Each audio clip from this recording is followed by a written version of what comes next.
Hello? Speaking. Oh no, how bad is it? I'll be there as soon as I can. Emma, get ready, sweetie. We need to head out. Is that a maple sugar candy you got there? I haven't had one of those in nearly 40 years. It's the kind of smell you never forget. I still remember the last time I ever had one of those. It was a quiet spring evening. I'd been working late and decided to head out for a couple of drinks before heading home. Can't remember for the life of me what the name of the place was called. We called it Old Tommy's after the house band, the Tommy Gun Blues Review. That was back when you could enjoy a night of music. There was real music played by real bands. None of that junk that clutters up the radio today.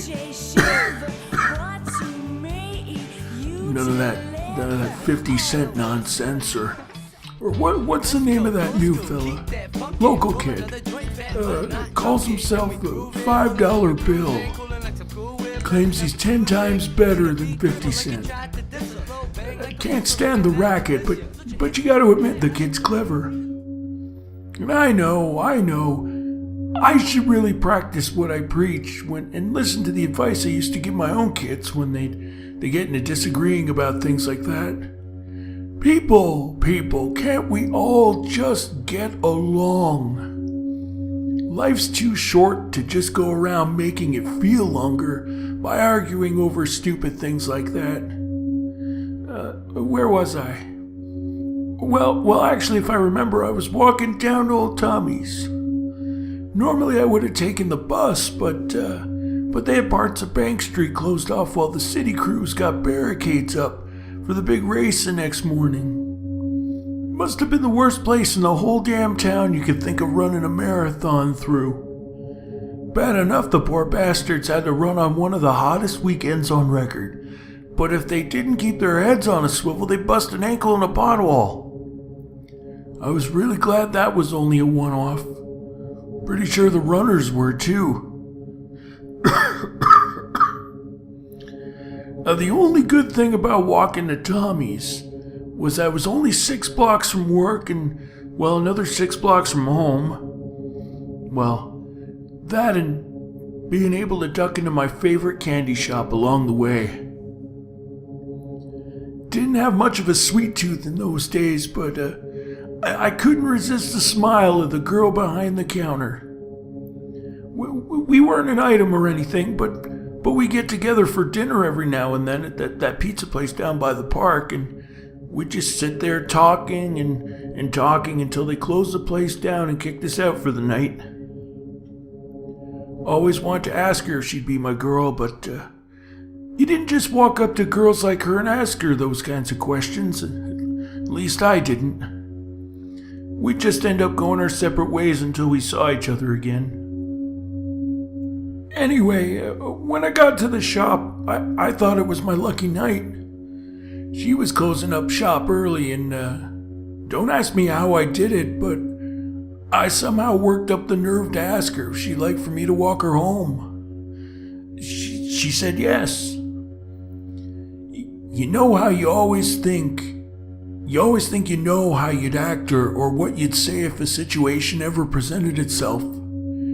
I did. I used to think I had that kind of certainty. But once she said yes, all bets were off. When she asked if I'd like to come upstairs for a drink, any ideas I had about being able to sound like an intelligent human being went out the window right there.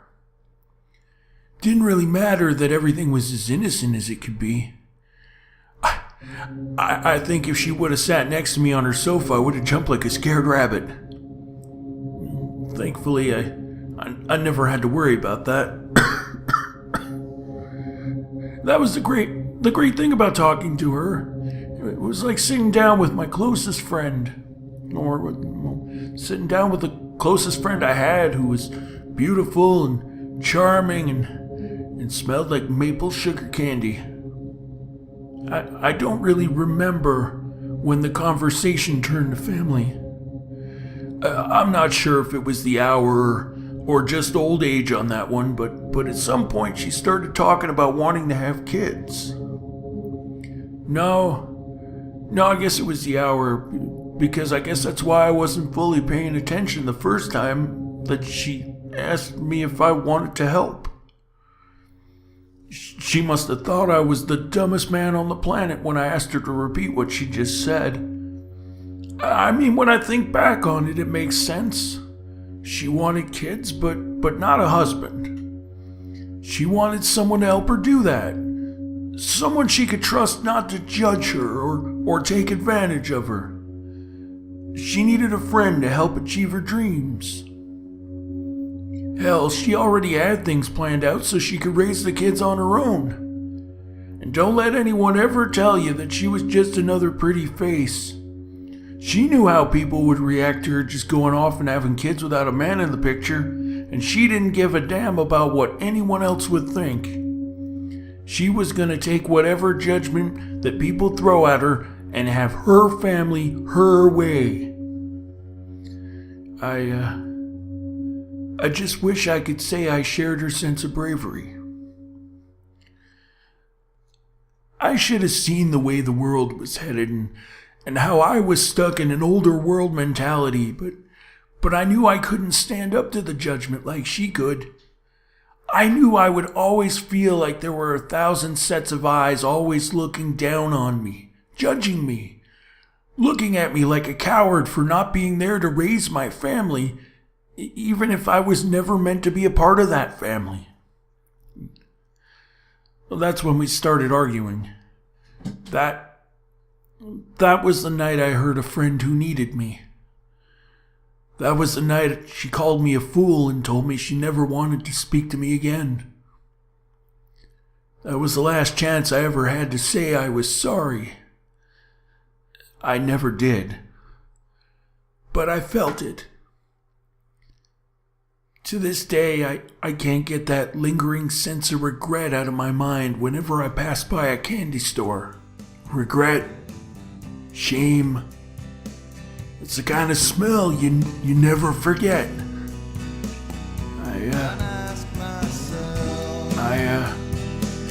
I just wish I could.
Dr. Gray, how's my father doing?